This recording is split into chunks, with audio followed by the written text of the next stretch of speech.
Today I'll take up the poem On His Blindness by John Milton. But before I go on to explain the poem, I'll tell you a little bit about the author and give an introduction to the poem. John Milton is by common consent considered one of the greatest poets in English literature. Born in 1608, about 8 years before Shakespeare died, Milton became totally blind in 1652. When he was 44 of age, he died in 1674. His sonnets, prescribed for your syllabus, was written when he was engaged in public life and holding high office under Cromwell in England's brief period as a republic. They are written on the Petrarchan model, but the model is now generally called Miltonic sonnet. His epics Paradise Lost and Paradise Regained and his dramatic poem Samson Agonistes were all written after he became blind. These are absolutely unparalleled.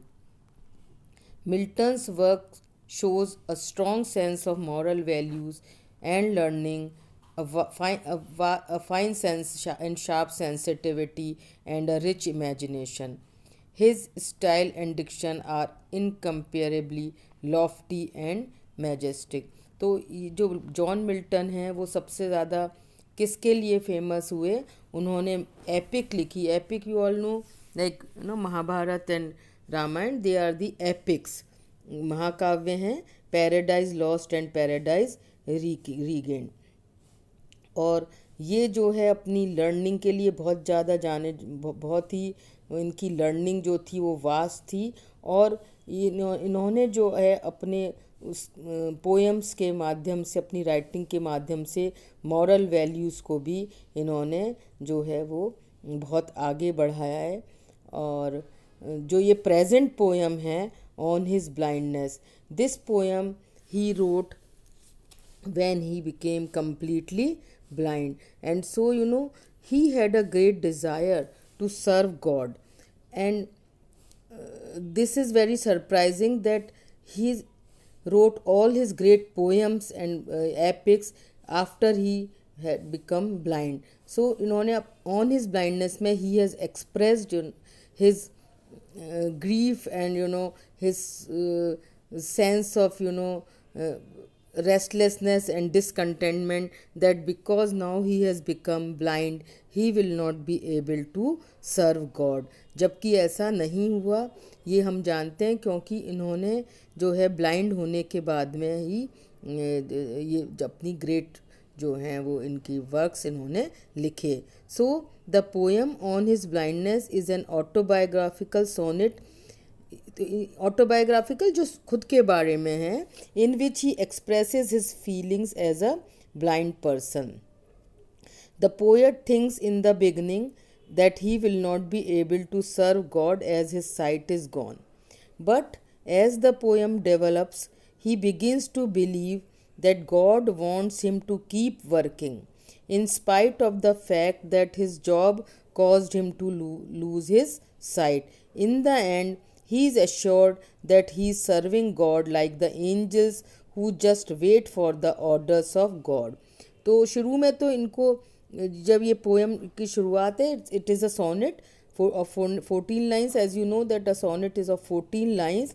तो इनको शुरू में जब ये poem की शुरुआत होती है तब इनको लगता है कि he will not be able to serve God as his sight is gone. But as you know the poem develops further, he believes कि गॉड जो है वो क्या चाहते हैं कि in spite of the adverse circumstances you keep on working, you just don't take rest. और उनको ये भी आता है, ही इज़ एश्योर्ड, उनको पूरी इस बात से वो आश्वस्त हो जाते हैं कि वो एंजल्स जो कुछ नहीं करते, they just serve God by waiting for the orders of God, वो भी भगवान की सेवा करते हैं. तो जो भी कुछ सर्कमस्टांसेस हैं उसमें we keep on working and we execute the orders of God. That is the main thing. So God can be pleased even by those people who are not able to, work because of some reasons, but they serve God even by waiting for the God's order to execute. The poem has a number of biblical references that depict Milton's stern belief in God. तो जो ये poem में काफ़ी कुछ biblical references हैं. और Milton जो है basically he is a religious poet who writes about Christian faith.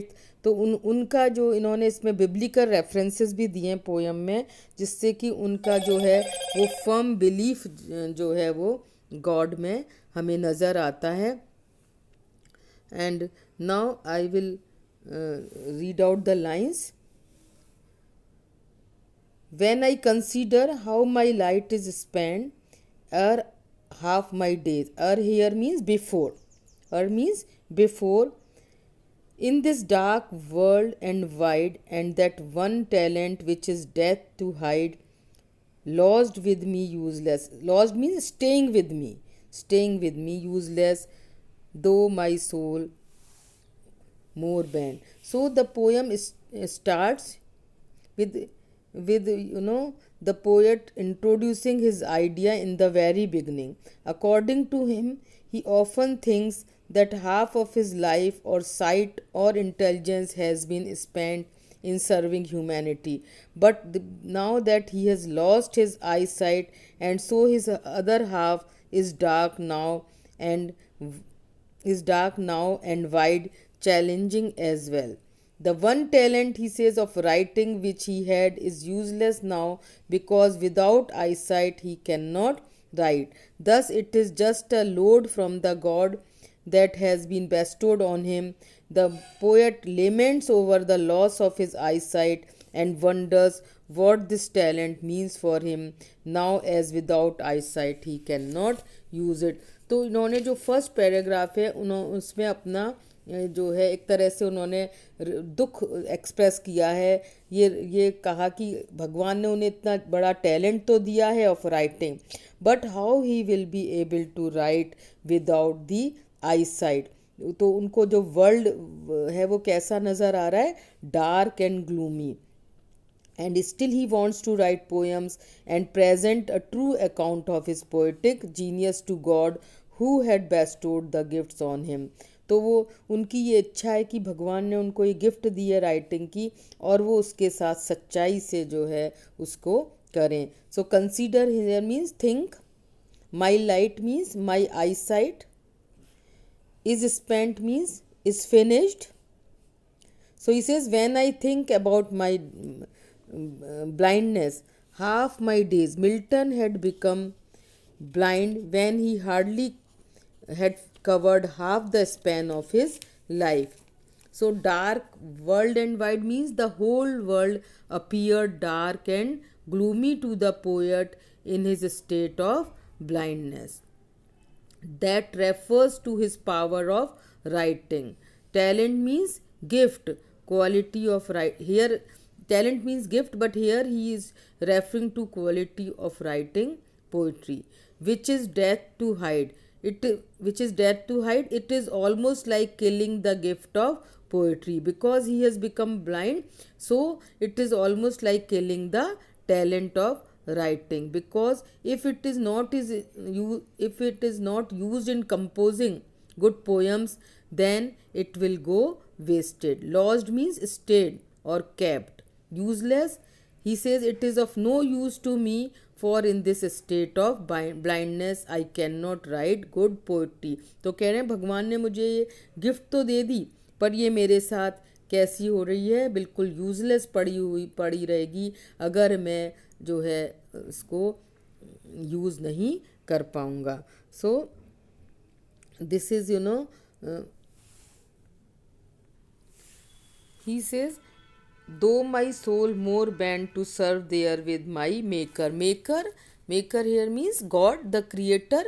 More bent means he is very eager and anxious. His soul is more strongly inclined to writing good poetry and also to serve God with their talent of poetry. So more bent है ना झुकाव होना.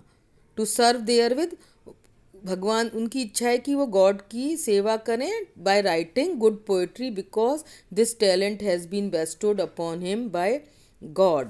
Present my to and present my true account lest he returning. Chide, chide means to scold, डांटना, reproach करना, बुरा भला कहना. Returning when he would return to his kingdom after death, lest कहीं ऐसा ना हो. So in case he says, I want to present the true account of my poetic genius so that God may not snub me when I return to his kingdom after my death. तो कह रहे हैं कि मेरे को जो ये God ने ये ब्लेसिंग्स दी हैं, ये गिफ्ट दी है ऑफ राइटिंग पोइट्री, उसका मैं सही और ट्रू अकाउंट, अकाउंट मीन्स विवरण, उसका लेखा जोखा उस गॉड के के सामने प्रस्तुत करना चाहता हूँ, जिससे कि आफ्टर हिज डेथ भगवान जो हैं उसको बुरा भला नहीं कहें. So I will explain you again the lines. When I consider, he says, जब भी मैं ये सोचता हूँ, how my light is spent, कि किस तरह से मेरी जो है रोशनी चली गई है आँखों की. Half my days, means before, कि जब हाफ माई डेज कि जो भी मेरे को अलॉटेड टाइम मिला है, डेजिग्नेटेड टाइम मिला है अपनी ज़िंदगी को जीने का, वो तो अभी मैं पूरा आधा होने से पहले ही क्या हो रहा है, in this dark world and wide. अब मेरे लिए संसार कैसा है, बहुत वाइड है, but it has all become dark because he can not see. तो मेरे लिए तो पूरा संसार क्या हो गया है, अंधेरा हो गया है. And that one talent, he has given talent in capital T because he is stressing on the fact that this talent, and what is that talent? Talent of writing poetry. वो क्या है, कह रहे हैं which is death to hide lodged with me useless. और कह रहे हैं कि यदि मैं उस टैलेंट को काम में नहीं लेता हूँ तो ये उसी प्रकार की बात हुई जैसे कि मैं उसको मार रहा हूँ, उस गिफ्ट को उसको किल कर रहा हूँ, ख़त्म कर रहा हूँ. क्योंकि लॉस्ड विद मी यूजलेस, अब क्योंकि मैं पोइट्री लिख नहीं सकता तो ये मेरे जो टैलेंट है it is staying with me useless. जबकि दो यानी यद्यपि मेरा माई सोल, मेरी जो कॉन्शसनेस है, मेरी जो आत्मा है, मेरा जो माइंड है, that is more bent, bent means inclined to serve therewith. उसका इंक्लिनेशन कहाँ है, भगवान की सेवा करने में. और वो भगवान की सेवा कैसे करने में, by writing poetry. And present my true account, और मैं उसका, क्योंकि भगवान ने मुझे ये ब्लेसिंग दी है, गिफ्ट दी है, तो मैं उसके साथ ईमानदारी से उसको पूरा करना चाहता हूँ.